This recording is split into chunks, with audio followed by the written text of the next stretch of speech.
Hello, everyone. Just gonna take it slow in the beginning because I'm not sure that we're live. It says 0 viewership, or maybe that's every week. I don't know. Okay, I think we're live now. Now the view counter is moving. So, hello, everyone, and welcome back to a Rocket Lab Weekly episode 107.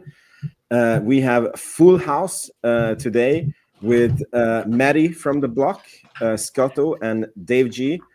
Hello, guys, and how has your week been? Not bad. I mean, to be honest, I'm a little bummed I haven't gotten a single video out since the last Rocket Lab Weekly. But yeah, you always go through these peaks and valleys, I guess, when you're YouTubing. The time, the motivation, whatever it is, isn't always there. Yeah, dude, I like my production since I got baby number 4. Like, I have not been able to be back. Like, it's only Rocket Lab Weekly on my channel, and I hope very soon life goes back to normal. He starts kindergarten soon, and we're trying to sleep train him, and then yeah. But I let's hope it's only this week that you had this valley. Yeah, I know a lot of people love watching Dave's videos. They always post them in the Facebook group that I'm in, and people love Dave's videos and Scott's videos for that matter. But yeah, I thought it was funny. We're like, maybe it's the same every week with the 0 people watching.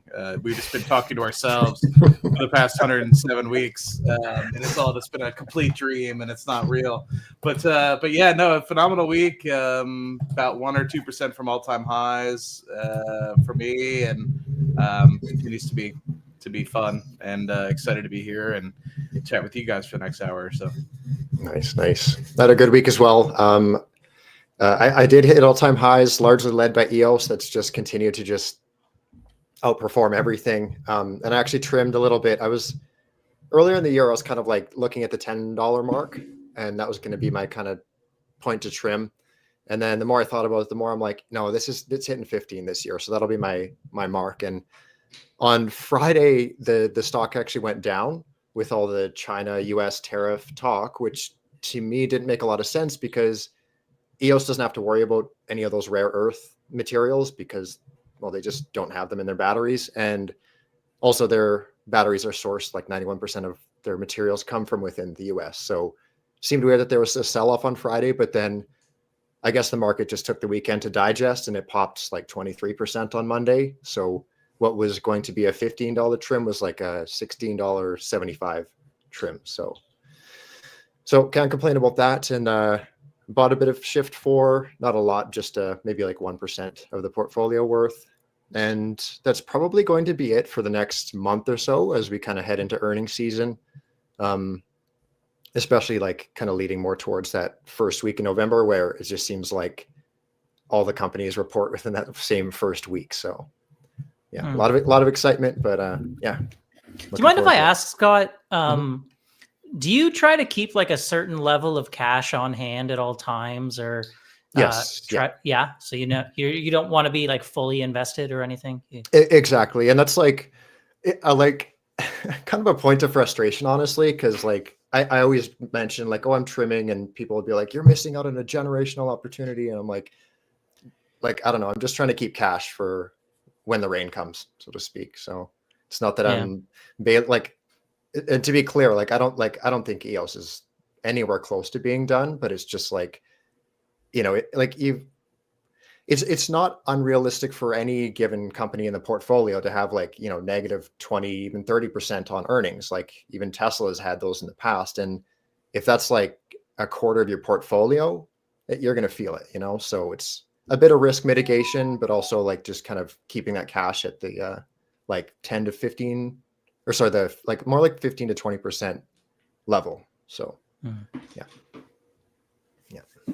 I must say I was almost sure last week when I was watching Rocket Lab Weekly, I was almost sure that there would be like a correction this week on the market, and I'm like quite surprised how resilient the market has been. But also like it feels like the market has a like, every time there is a big surge, like it gets sold off. So like I don't know, it does feel like we're not as bullish anymore. Maybe I don't know what you guys think about the market, but I'm very surprised how well it held up, because as you mentioned, like any company can do 20-30% down on earnings, and I feel like we have had a very big run, and if there is a correction, I think Rocket Lab easily can do 20-30% dip. I think we're already past the 10% dip from all-time highs. Yeah, so what do you guys think on the state of the market? I mean, yeah, like especially this upcoming earnings season, I feel like a lot of companies, like even the ones that I hold, are kind of priced to perfection, you know, kind of picking on Rocket Lab, even EOS. Like if they don't, like they have such a high bar that they set with in terms of guidance, that it's like if they don't smash, like they're going to get cut like pretty hefty. So like short term, granted, like it's a matter of those orders just being executed on, and they'll I don't know, they'll be here before the market blinks. But yeah, everything's kind of priced to perfection, and if there's any slip ups, they don't tend to get penalized pretty heavily in this type of environment. To be fair, Rocket Lab's not generally one to miss their earnings, though. Like, yeah, like I guess in with Rocket Lab, it's like if Neutron gets pushed down a little bit, like, or kicked down the road, maybe. But like I don't know. I think Rocket Lab's a unique situation in that, like, everybody holding is like they could have a poor earnings, and everybody's going to be like, yeah, so what? Neutron, when's that? Like, or they're looking ahead next year. By the way, we're jumping way ahead, but I just wanted to share this one.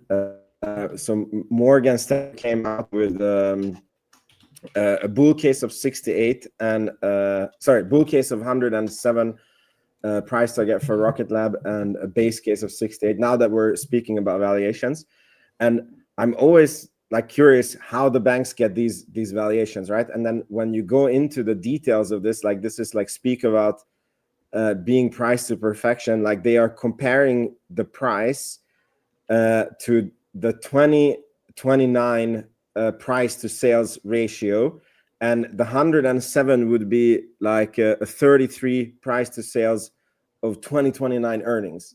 And when I'm reading it, I don't know about you guys, but when I'm reading these, I'm like, it feels like it's not like a forward PE, or, you know, like a 2-year forward PE. This is like a 4-year forward price to sale that is like 33 is like quite high even today, you know, and that is like price to over perfection to me. But I don't know, what do you guys think about this?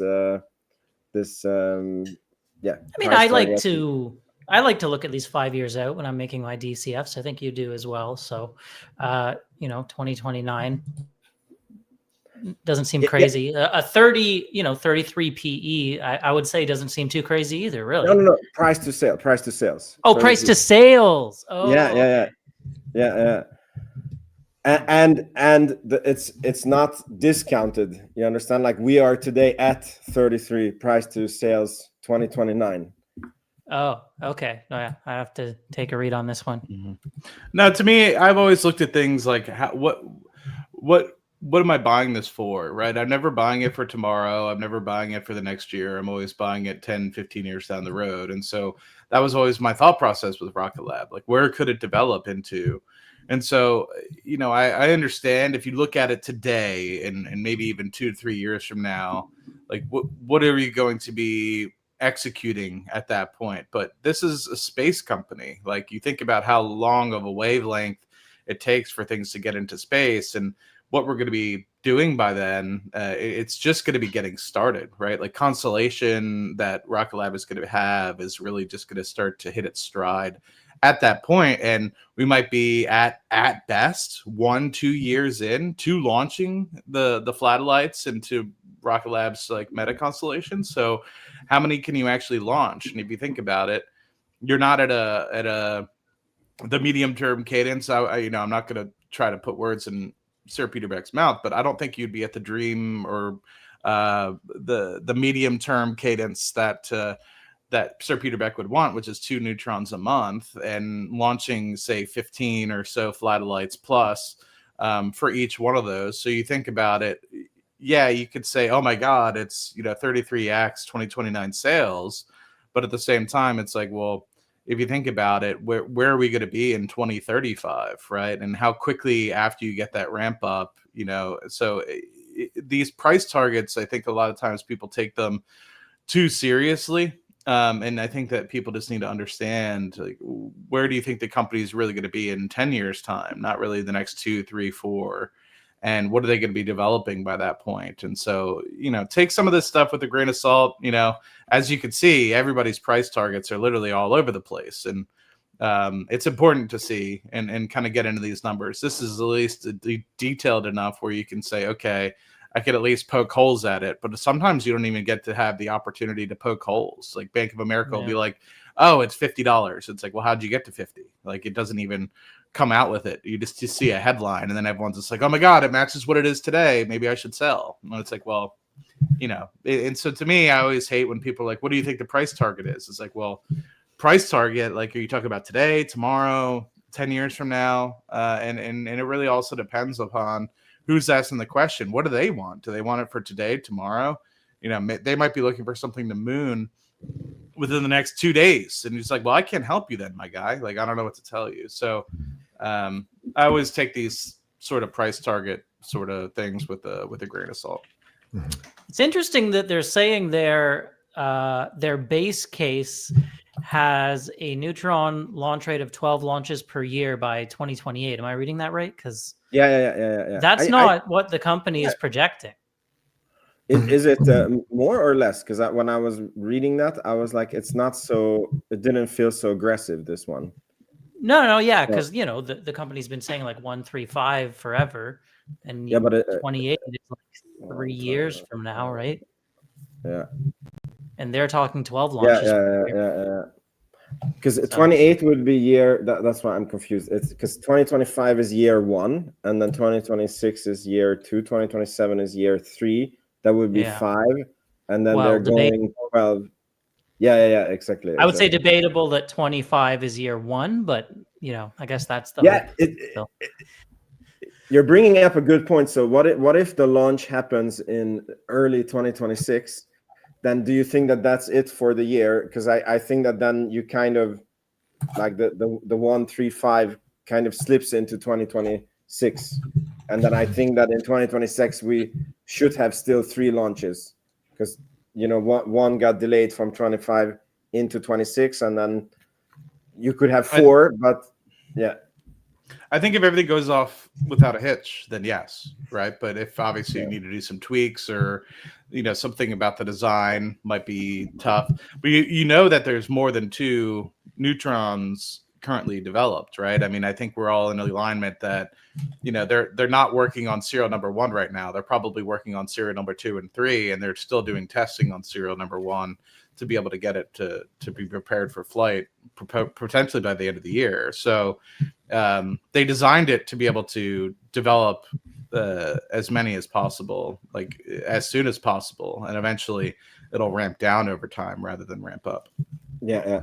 This show is funny. We're like, I had a sequence of orders, like how we should go, and then we're like jumping left, right. But it's the perfect segue. Like we got this Twitter post by Murray J from New Zealand, and this is from Rocket Lab's Warkworth facility in New Zealand. I don't know if you guys remember. It was a few years ago when Rocket Lab bought a sailboat company's carbon composite manufacturing facility in New Zealand, because they were moving to the UK, like the shipping company, and it was kind of like odd and out of nowhere, and we were like, what are they going to use it for? And like this place had a lot of exactly the Sail GP, I think it was the company was called, and it looks like they're using this place to make neutron and electron parts, and this is currently the outside of the place, and there is clearly neutron structures. I don't know if you guys remember when we were on the opening, we were at the first place where the buses were going from, and security came to us, and I think he was speaking to all 4 of us, and he said that they are like keeping it a secret, like when and how neutron is going to be, but he said that just before neutron comes to LC3, it's going to be assembled outside of one of their facilities. And then he's like, we're still trying to keep it a secret, but at that point, there's going to be pictures and people are going to be able to see the structures being put together. And like, we can't really hide it. And I'm like, is this what he meant? That, or this is really like the second Neutron? What do you guys think?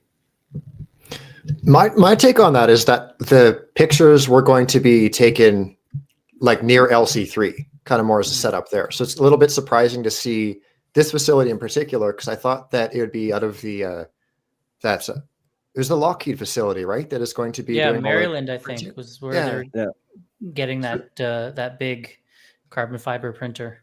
Mm-hmm. So maybe this is just Neutron 1, I guess. That's my take on it. 1 or 2, yeah. Mm-hmm. Yeah. Okay. I was also like, it was like a head scratcher. I'm like, what is this doing in New Zealand? But okay, so it's not just me. But it's fantastic that the community can take these pictures and go ahead, Dave. Yeah, I mean, it's really cool. Obviously, I love seeing it. I hope it's number 2, because I was kind of hoping number 1 would be like at least in transit by now to getting towards like the integration facility and stuff like that. Based on where we are in the year. But yeah, maybe they're making the first couple out of New Zealand. It makes sense, yeah. And it's also interesting because if we don't start soon seeing a Neutron being shipped to the pad and appearing on the pad, then we might even miss the 2025 launch, because Sir Peter Beck did say that it will stand stacked and assembled on the launch pad for quite some time for all the tests and everything before it will launch. And we're coming up on November. I'm just going to admit it. I don't think it's going to launch this year anymore. Like I hope I'm wrong. I want it to launch like as much as anyone. Dave, it's your responsibility to say these things. We can't protect you anymore. If you say, we were like, it's okay to suggest it, but to state it so firmly, the mob is going to come after. Dave's screen just goes black, and it goes white. It comes to again. His chair's just falling over, like he's gone. He soon gets Charlie Kirk. We see. No, I'm kidding. It's funny how we've got to that point with the Rocket Lab investors on X and online, and okay, but I'll always say what I really believe, and for me, the probability of Neutron launching within 25 is now pretty low. Seeing as how we haven't seen an assembled one, even partially like a first stage, at LC3 yet. Are you feeling good for Q1 at least? Yeah, I think that's more reasonable. Okay, I'm in that same line of thinking as well. So, I don't know.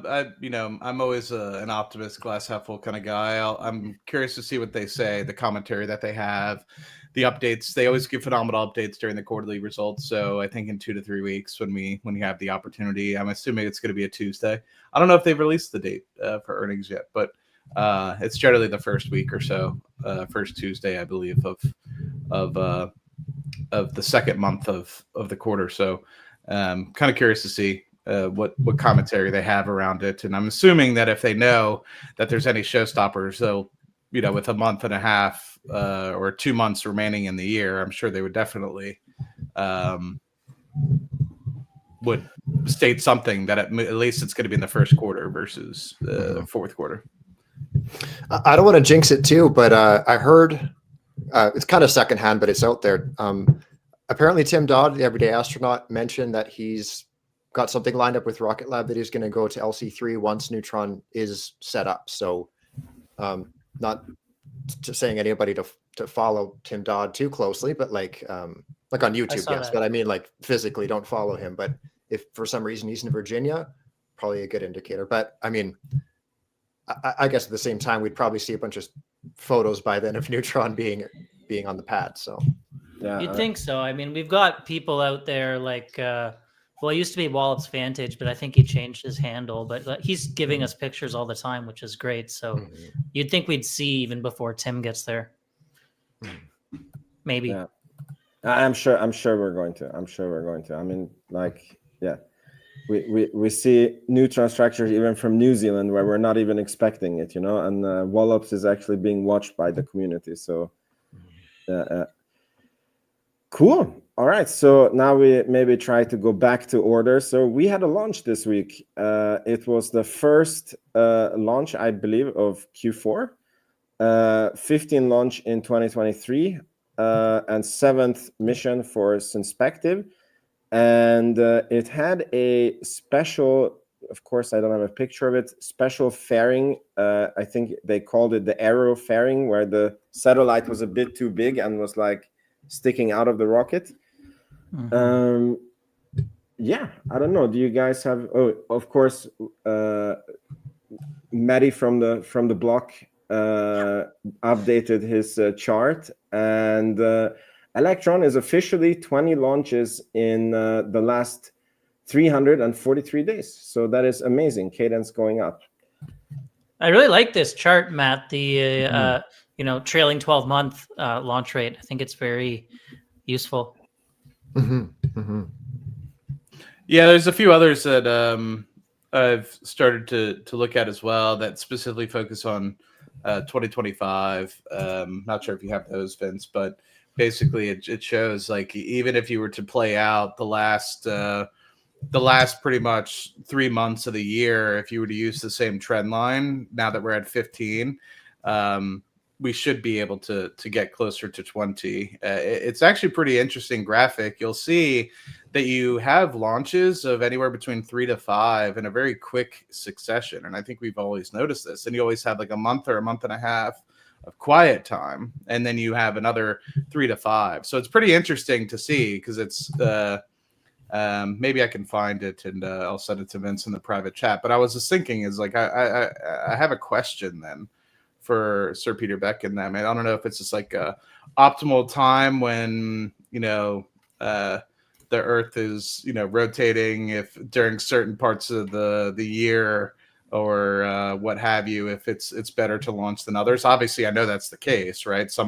For say like Mars missions, of course, that's the case. But I'm wondering just for even like low Earth orbit or middle Earth orbit, like sort of launches, is that important? I would have assumed that it's less important, but maybe it has something to do with weather tracking or something like that. I'm just kind of curious because it seems like, and you can kind of see it here too, right? Like you see like from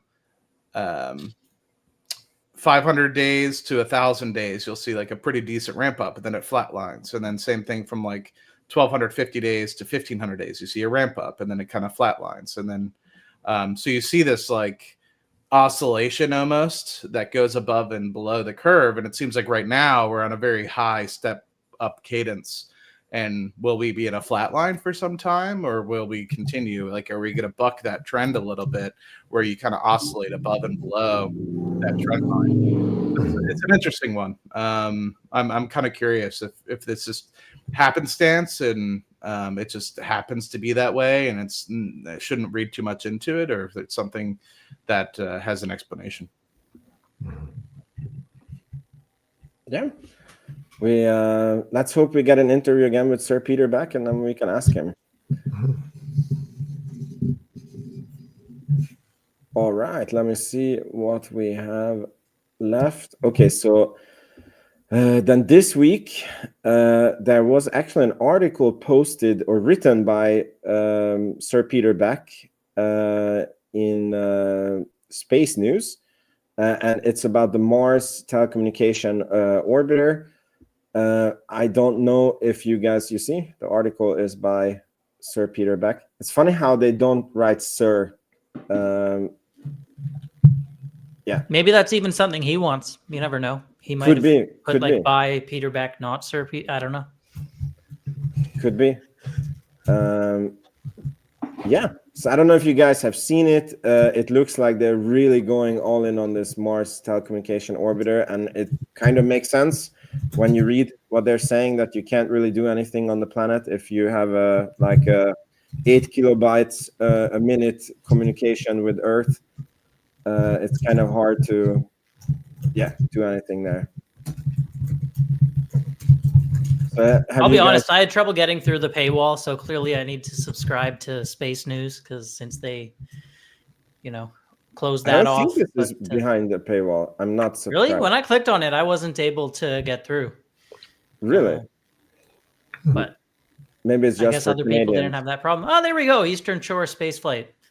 Yeah. He's our man on the ground for the most part. Awesome. Yeah. Yeah. Welcome here, Eastern Shore. And congrats on your new camera. Oh, yeah. I donate. Yeah. There's a crowdfunding going for that. Yeah. It's a good guy. Just wonder why he keeps changing his name. Yeah. Anyway, yeah. Anything else interesting from the article? I mean, that is basically it. Okay. I mean, if we have no more to say about this, then this was all the Rocket Lab news this week. It was not like a big news week. I don't know if you guys want to add something. I have two more like space news generally, but is there anything you guys want to take up in terms of Rocket Lab? Yeah, I do. The new merch store is out. And so I don't know if we've covered this in past ones. I know I missed one or two episodes, but the new merch store is out. I know I've started to see some people start to receive some of their model neutrons and model electrons.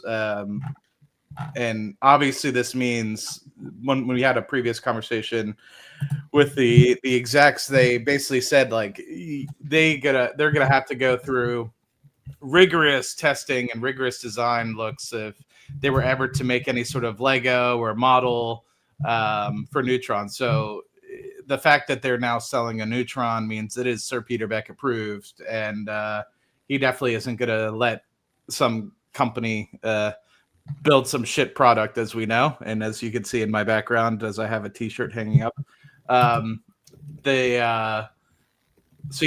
obviously it's Sir Peter Beck approved.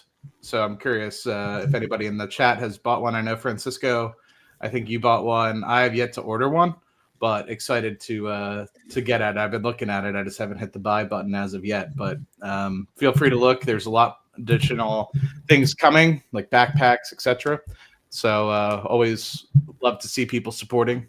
And I'm always kind of curious every time you see somebody and they're like, hey, check out this. I'm like, I didn't even know they sold that. Like, that's kind of cool. Like Francisco showed up and I saw him wearing like a shirt and I like hadn't even seen it before.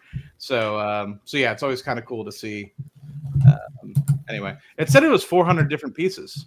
But is it actually Lego? Is it like, I'm also wondering about this. Like, is it actually Lego or did they? I don't know. I'm curious to see. We need to ask. Yeah, Francisco will be able to tell us. And by the way, is there anyone who has received this Rocket Lab limited edition book that we all pre-ordered? Mine's coming November. Yeah, I think it's first half November, right? They just gave me an update. Hold on, let me see. I didn't. Sounds like it's not Lego official brand. Yeah, not official Lego. It's not. It's just whatever But is it like not official Lego? But is it like plastic pieces like Lego that you put together, or? Yeah. Okay. Sorry, okay. that's what I meant. I didn't mean like actually Lego. I meant I don't know what the term is for the building block thing. But yeah. Mine says the book is arriving November 4th. Nice. Okay. Is it the one I ordered for you, or it's your own one? This is my own one. Yeah. Fun story. I was ordering my book, and somehow like I ended up ordering it to Matt's address, but luckily I could cancel it. I don't know how it happened. Because when we were going to LC3, you had a couple things that you sent to my house, so I could bring them for you, if you remember. Yeah, exactly. I did have just one more Rocket Lab thing. If you have a minute, Vince, I have a tab there to share. Okay, 1 second. So here we go. Yeah, so I don't know if you guys noticed this one. BlackRock increased their stake in Rocket Lab by almost 37%, now holding over 30 million shares. So that's now over that 5% mark, 6.2%. So, you're still seeing big institutional buying even during a run like this. I think it just goes to show like it's not like a GameStop situation, you know. Like I highly doubt BlackRock was buying GameStop when that squeeze was going on or anything like that. So just thought that was interesting to track. Yeah, it is very interesting. I mean, the valuation of Rocket Lab is, as we spoke in the beginning, it's very like, you know, like if you're looking at it like, what is it going to do next week, you get a different answer. What is it going to do 1 year from now? What is it going to do in 10 years? So yeah, and BlackRock, like this would be like, now you guys can correct me, but it would be like 401ks of people, right? Or it would be like pension funds in the US, or what would? Yeah, I mean, I think they have a bunch of different ETFs and funds and stuff like that. Yeah. Okay. Yeah. Cool. So that was definitely very interesting. So the next one, I mean, I feel like we just need to mention this. So ASTS Space Mobile last week has hit over $100. There is a little. Why is my screen not being shared? Here we go. So I feel like it's an honorable mention because there's a rivalry between Rocket Lab and ASTS shareholders, and whenever one stock is higher than the other, you know, anyways, and it's a major achievement. So ASTS beat Rocket Lab to $100 a share. I completely do not get the valuation of ASTS. I did when it was $8. I think I did a video on my channel that I think this could be $64 to $70 stock when their satellites are deployed and, you know, the thing is up and running as projected, but it's a huge question mark because they're still pre-revenue. So I don't know how you get to $100 with, you know, the thing not being fully launched. But what do you guys think? Now I'm getting mobbed by the ASTS crowd, but someone's gonna clip this and post it on X, and you're done for, Vince. But disclaimer: ASTS is definitely not my specialty stock. So but I still think it's worth a mention. So what do you guys think? Yeah, I mean, I will say I've come around on the company a bit more since the days when it was like $2-3 a share. I did look at it back then, and I was just so afraid of it going out of business. You know, back in the depths of the space stock winter or whatever you want to call it, when no one could raise any capital, and you know they had this massive constellation build out in front of them, and yes, they had some partnerships and stuff like that, but strangely enough, you know, I think their success is a much more likely now that they have a market cap like this and they just raised more capital. So from that point of view, it helps. And yes, the TAM of the direct to cell phone market does look quite large. So I'm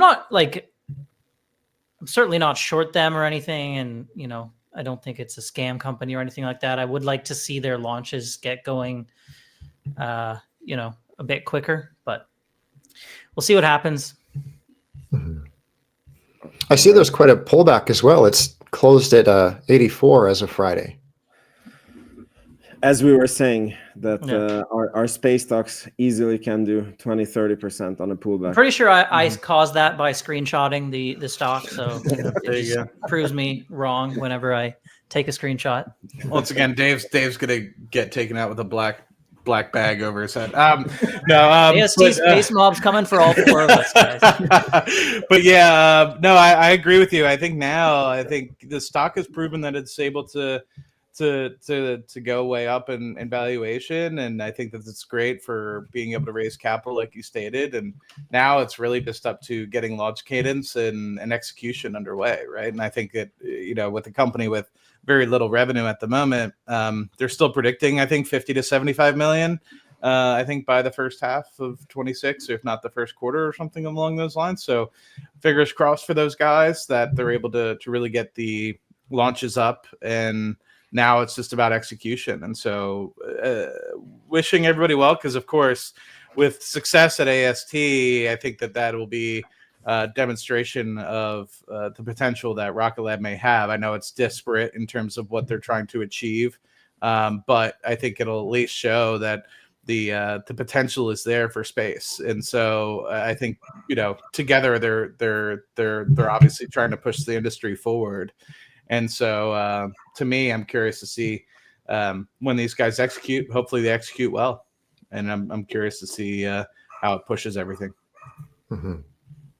Yeah, that's the one thing though, like no real revenue still at this point. Like for me, that's what is like, because I feel like even if they had revenue, this was like an optimistic valuation, and I'm like, this is like, you have price to perfection, and then we're like price to perfect, like it's perfection, and then a beat is priced in, sort of.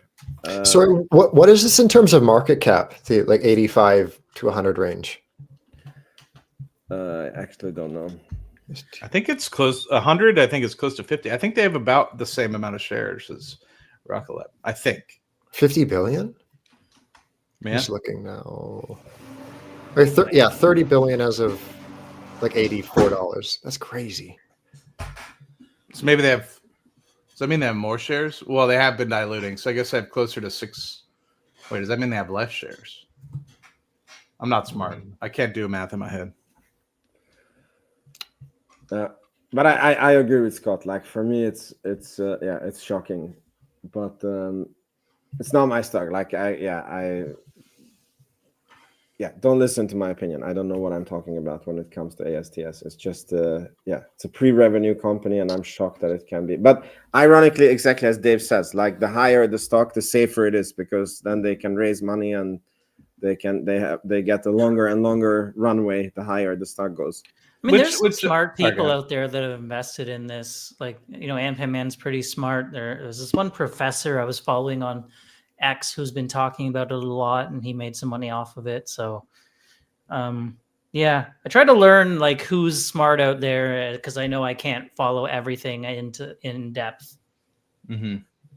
You can definitely tell like who immediately results to insults versus who actually tries to like bring people along, and so the Ampan Man is he's definitely been someone that's very articulate on the story and has been a very big supporter of it. But I think this is a lesson, like not necessarily specifically on AST. I'm not trying to poke holes at it, but I think that there's still a lot of potential for this company. I think that they have a great story ahead of them, and they have a potential to access a massive amount of TAM, and the market cap reflects that. And I think with that they can raise a lot of capital. But I think there's a lot of other space stocks out there that have been getting a run because of companies with the large potential like AST, and the companies that have been executing like Rocket Lab and Planet Labs and a few others that have been executing and actually getting to a place where they're EBITDA positive. And unfortunately or fortunately, those stocks have been riding on the coattails of the success of the space industry. And so I feel like there is some overinflation of the space industry in general. And so my hope is that people, when they have the opportunity, take a look at this and say, okay, which ones are just going up because the whole space industry as a whole is going up, and which ones can I actually hang my hat on and can ride into the next decade of potential. And so I just hope people are looking at that and being like, okay, this company actually is not. And there are a few that actually have just like completely went to shit. Like Velo 3D was the one that when we first started Rocket Lab Weekly, people kept messaging me every single week.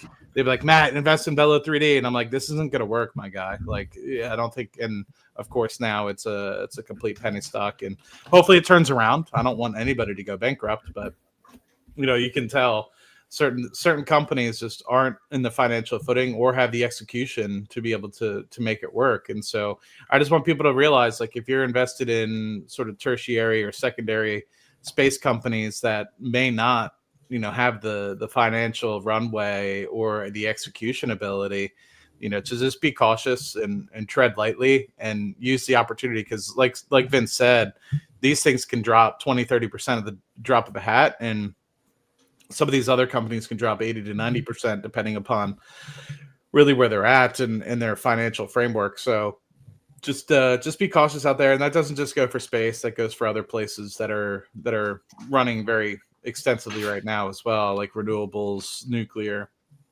Not to say that all of them are bad, right?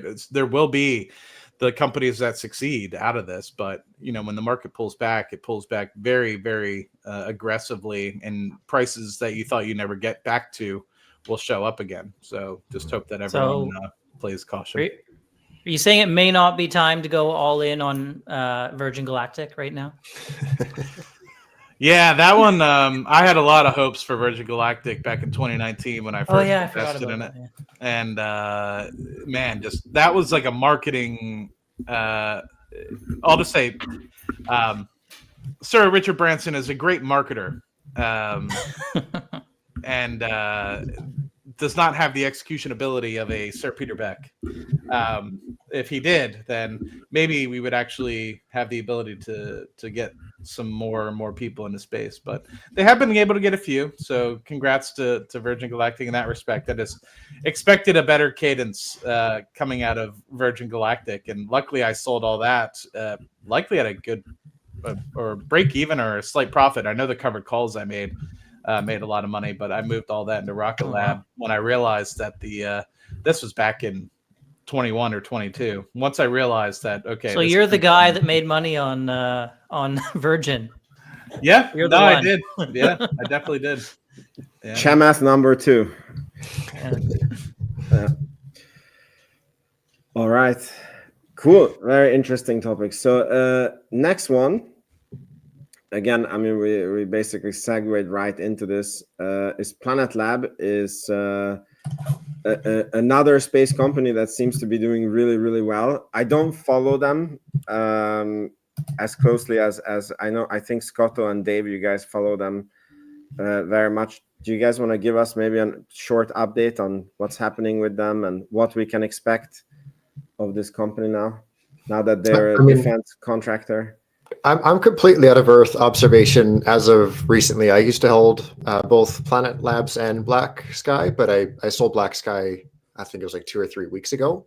But Dave, you're still in Planet Labs, right? No, I sold it several months ago as well. I was kind of disappointed with the growth, and yeah, I mean, on the one hand, it did turn around quite strongly. So would I have done well if I'd stayed in it? Yes. But on the other hand, that cash probably went into Rocket Lab. So I can't complain either. So yeah, but I think there's some signs that kind of righting the ship a little bit here, at least in terms of, growth going forward, I hope. Like the valuations doesn't seem to make a lot of sense to me. Like a price to sales of 15 when they're growing at 20% is kind of hard to wrap your head around. Like, I don't know. It just seems overstretched. And you look at like Black Sky by comparison, like even that's kind of rich, and that's only a 7.5 price to sales. And I think that they're growing roughly the same. I think a little bit faster. Yeah, I mean, Planet Labs had that bigger war chest and stuff like that. But yeah. And I wonder too how much of this is kind of led by like Golden Dome and. Kind of speaking out of my lane here, but like my limited understanding with the Golden Dome is that like, I wonder how many people are buying into these being like, oh, they're satellites and they're watching down, but it's not quite realizing it's like, it's not that same type of satellite that's going to be capable of watching for missiles. Yeah. Maybe they are. I don't know. I don't think they have good enough resolution. Maybe like Planet Labs announced a new, they're calling it the Owl, and that has like very good resolution. So maybe something like that is capable of tracking satellites, but in their current forms, there aren't any Earth observation companies, to my knowledge, that are able to look for something like that. Yeah. I mean, 20% growth, I guess, if that's their long-term target, it's not super exciting. So, yeah. All right. I guess they're not aiming for the moon. They're like just looking at the Earth. Cool. Yeah, I think this was all I had this week. As I said, it was not like a huge news week this week. Sometimes it happens with Rocket Lab. The only thing maybe that I think is worth mentioning, or maybe I can get your thoughts on it, is so everybody seems to think that we got the Golden Dome award and it's not being announced because the government is shut down.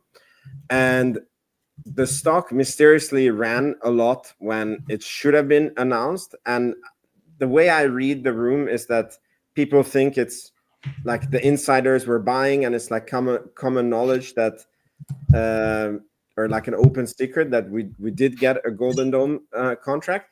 So my question is, once the government reopens and if it officially gets announced that we do have this contract, do you think the stock will still run, or is that like priced into the stock?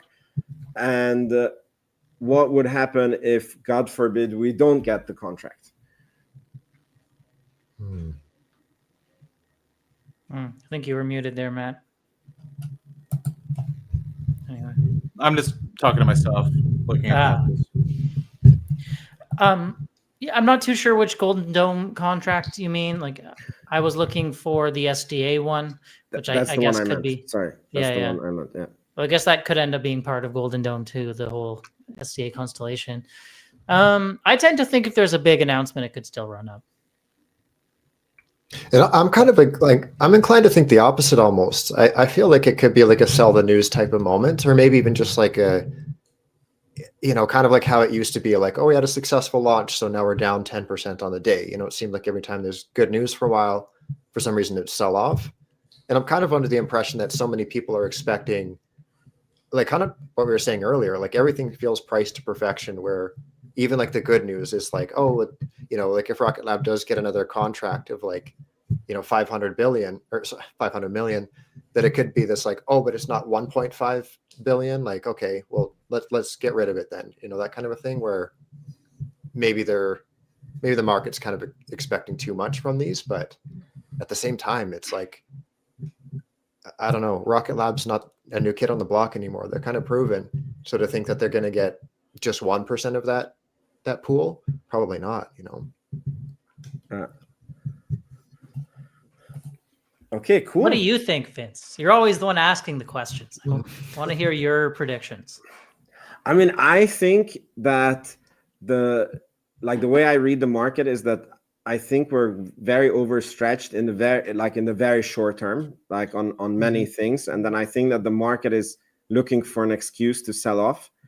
And I think that's why, like when, for example, when Trump tweeted, it was like a very violent reaction, because I think that has only been like positive news, and then everybody gets like jittery, I think, and trigger happy, like, oh my God, this is it. Now the market is turning.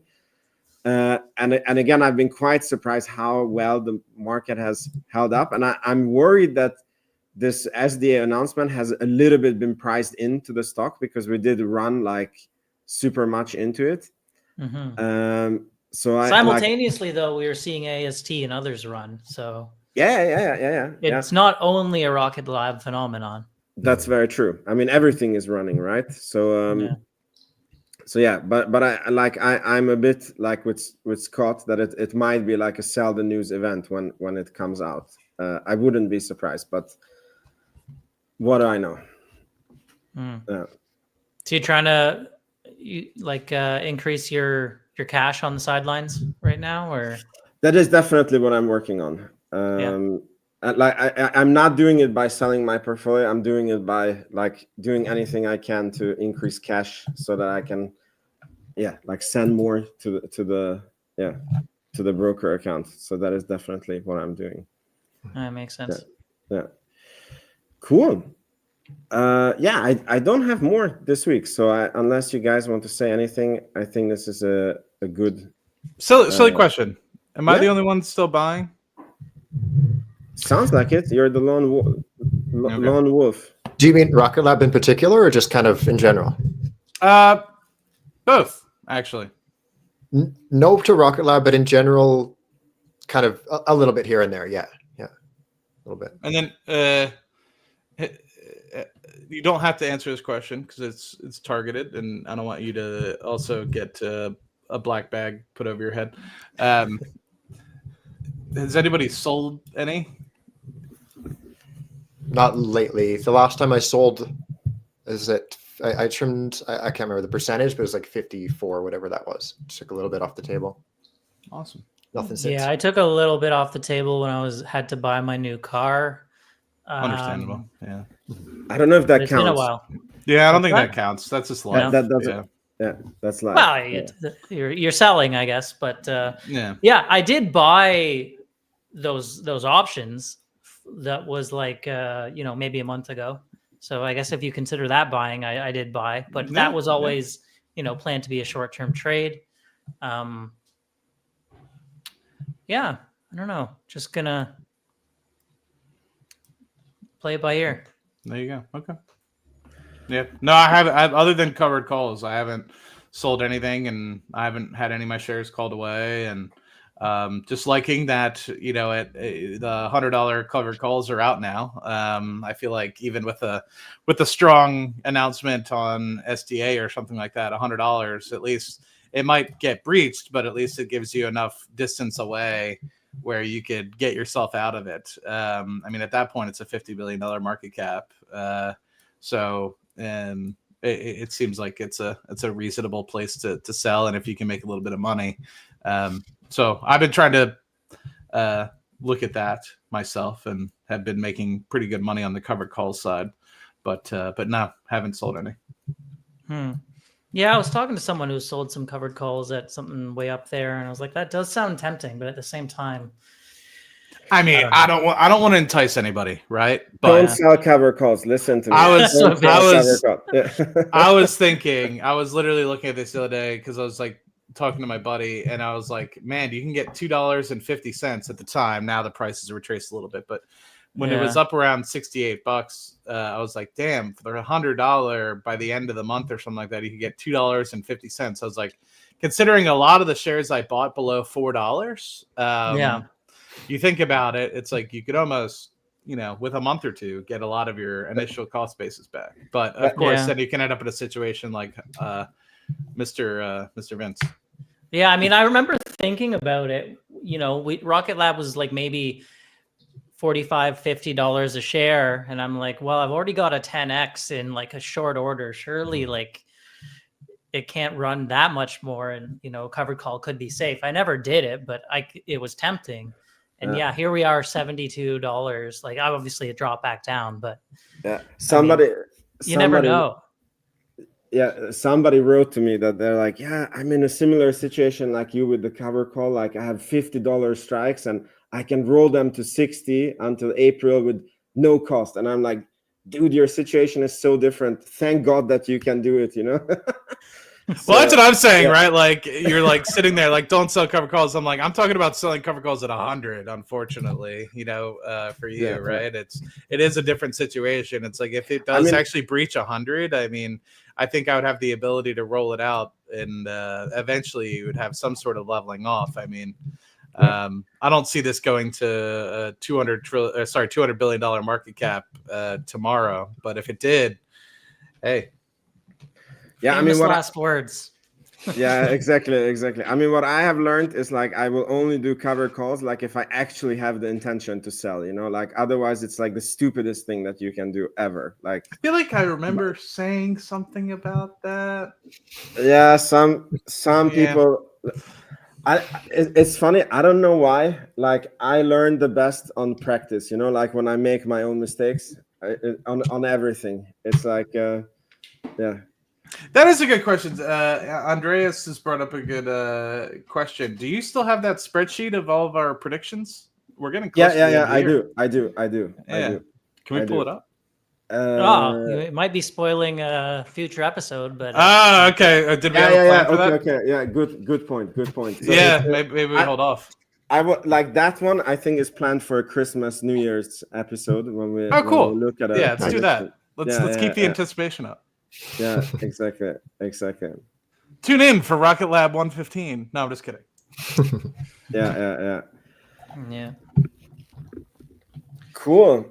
So I mean, somebody's asking what happened to Vince cover calls. I mean, like the thing is that like I don't know the audience how much you guys know about like selling options and how the options are priced, but so when like when your option goes too much in the money, like the theta starts becoming like the time value of the option starts like not counting. So meaning when you're like extremely deep in the money and you want to roll, like you don't really get paid for the time anymore, meaning that like you basically become in a situation that you like have to like whatever the like if your strike price is here and the stock price is here, you just have to eat that difference, and it really sucks. And like at this point I'm not sure that I have the possibility to roll my my cover calls, so that's going to be interesting. So if when I get my shares taken away, then I will have to see where the stock is and then reposition back in. But as I said, it's like the stupidest decision ever to sell cover calls on a company that I wanted to hold for the absolute long term. Yeah. Did you ever think about like just closing out that, taking the hit on whatever it was, and just reopening? I did. But the thing is that you like there's a premium to closing it early, right? And then I don't have like because when like it was maybe a month ago, or I think I was even speaking to Matt about this when we were in the US, that I was like seriously looking at it, but I don't have a like I'm not a person who's like, you know, like Jeremy financial education that like I buy 20 stocks. So like I don't have another thing that I can position into. And then because there's a premium to get rid of it, I'm like, yeah, I just wait. So yeah, whatever. It's the stock market is a marathon, not a sprint. So yeah, that is true. Yeah, I've there's a lot of different ways. I mean, options give you flexibility to an extent, and there's a lot of different ways. Like you could sell puts and use that premium to help roll out, but at the same time that puts you in a different situation, especially if you're already on margin. So it kind of puts you in like a, do you really want to double down that much on certain things? So it's tough. Yeah, it is what it is. Okay, cool. Well, thank you guys. I think this was a very good episode. And thanks for the audience for coming. Thank you for the stickers and memberships that was gifted during the live stream. It's much appreciated. And yeah, see everyone next week. Yeah. May your sky stays blue and stock stay green. Yeah. Thank you all. Thanks, guys. Yeah. Ciao, ciao.